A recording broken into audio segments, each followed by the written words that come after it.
वैद्य भाई बहनों से मेरी प्रार्थना कि एक औषधि हमने तैयार करवाई है नसपाल लेप।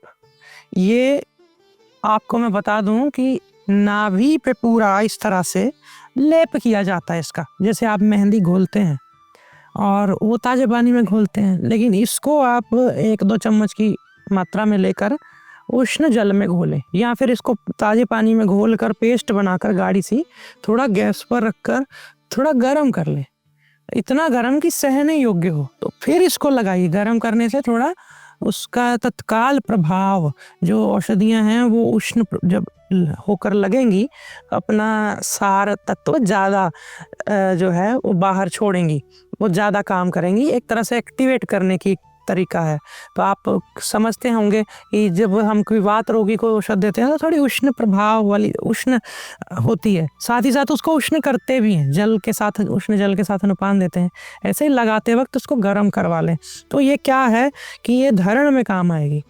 जिनको धरण, अब धरण का जिक्र आयुर्वेद में तो है नहीं, इसको आप ऐसा समझ सकते हैं कि धरण रिजल्ट है आपके गुल्म का, आपकी संग्रहणी का, आपकी लीवर तिल्ली बढ़ने का, कि जिस तरफ समस्या आएगी, अगर वायु ज़्यादा बढ़ रही है, ऊपर को उठ रही है, यानी समझ सकते हैं कि एपिगैस्ट्रियम पार्ट में समस्या जब होती, वहाँ वायु बनेगी तो वो ऊपर की तरफ खींचेगी ना सारे ऑर्गन को, अंदर के जो ऑर्गन्स हैं, जब वो खींच लगाती है तो सारे मसल्स खींचते हैं तो दूसरे ऑर्गन्स को भी खिंचाव लगता है, तो कॉन्स्टिपेशन हो जाती है, पेरिस्टालसिस मूवमेंट का बिगड़ना हो जाता है। तो वो जब नाभि के अंदर एक टक टक की जो ध्वनि आती है, वो धरण हम उसको कहते हैं देसी भाषा में, क्योंकि आसपास लोग बड़े धरण का इलाज करने वाले हैं। तो फिर वो अगर आपके पास पेशेंट आ रहा है और आप उसको कह रहे हैं अरे धरण वरण कुछ नहीं होती, तो वो आपसे निराश हो सकता है मरीज। आप समझ जाएं कि वो धरण पे हमें डायरेक्ट काम नहीं करना, अपने उस रोग को निदान करके उसका समाधान करिए। जैसे ही वो समत्व में आएगा, धरण ऑटोमेटिकली आ जाती है। पहले तो हफ्ते भर में आप इंस्टेंटली उसको ला दो, थोड़ा विरेचक लगा के, अगर धरण ऊपर है तो उससे आ जाएगी। फिर टिकने तब शुरू होगी वहीं पे जब आप बल कारक, पुष्टि कारक औषधियाँ लगाएंगे। खैर ये तो आप सब जानते ही होंगे, लेकिन इसमें नसपाल रेप की ये भूमिका है कि पेट पर रोज खाली पेट लगा दें आधा घंटा, तो काफ़ी बल देता है। इसमें आप पढ़ेंगे तो आपको मैंने पहले भी 1-2 वीडियो में बताया है कि इसमें फिटकरी है और लोबिया है, माजू फल है, अनार का छिलका, अनार की जड़, तो इससे काफ़ी ताकत मिलती है मांसपेशियों को। कई बार क्या होता है कि कोई वजनदार चीज़ उठा ली खाली पेट, तो उसके बाद एकदम फड़फड़ाता है मसल।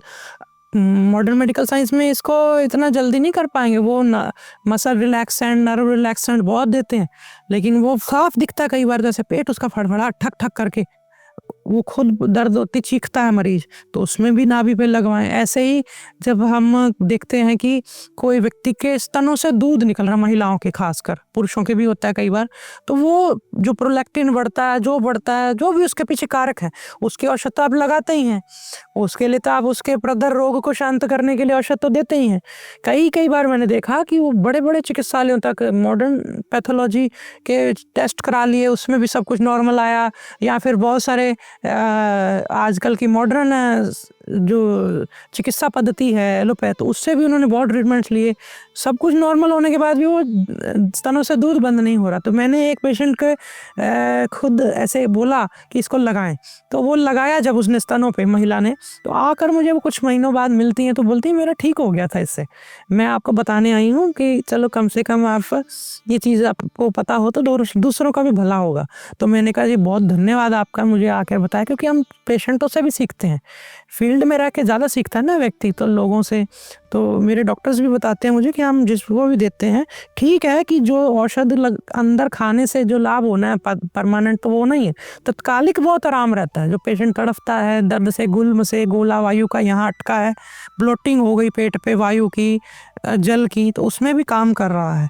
और ये नसपाल लेप हमारे आनंदम आयुर्वेद की तरफ से आपको सभी वैद्य भाई बहनों को मैंने उपलब्ध करा दिया है। सभी अपने चिकित्सालयों में इसको उपयोग करें और फिर मुझे बताएं और कहाँ कहाँ आप इसका उपयोग कर सकते हैं। आप भी थोड़ा दिमाग लगाएं, दौड़ाएं, तो मुझे भी बताएं कि आपने कहाँ इसका उपयोग करा है। इसका बाह्य उपयोग के लिए हम उपयोग करते हैं, क्योंकि इसमें फिटकड़ी जो है कच्ची है, तो हमने शुद्ध करके नहीं डाली, तो इसको खाने खिलाएं ना। लोबिया है, कच्चा ही है वो भी, तो खिलाइए मत इसको। ये लगाने की चीज़ है, मैं आपको पहले ही बता दूं, बस इतना सा ध्यान रखें। आप खुश रहिए और सबका भला करते रहिए। सबको मेरा नमन नमस्कारम। हमारी सनातन संस्कृति में मैंने किसी ऋषि, योगी, महात्मा को साबुन से स्नान करते नहीं देखा। वे हमेशा उबटन से स्नान किया करते थे। उबटन आयुर्वेद के ग्रंथों में बताया गया बहुत ही दिव्य और बहुत ही चमत्कारी, प्राकृतिक हमारे लिए एक ब्रह्म स्नान है। इसमें हम स्नान करके अपनी चमड़ी की ऊर्जा को, ओज को खोते नहीं हैं, बल्कि और बढ़ाते हैं, जो कि साबुन से छिन जाती है। इसलिए हमेशा उबटन से स्नान करें। और आनंदम आयुर्वेद की तरफ से मैंने ये उबटन बना करके भी आपको उपलब्ध कराया है, और इसको बनाना भी मैं आपको कई बार सिखाता रहा हूँ। मैं ये नहीं कहूँगा कि मैं इसे बेच रहा हूँ, मैं यूँ कहूँगा कि मैं तो इसे बांट रहा हूँ, क्योंकि ये हमारी परंपरा, हमारी धरोहर, हमारा गर्व।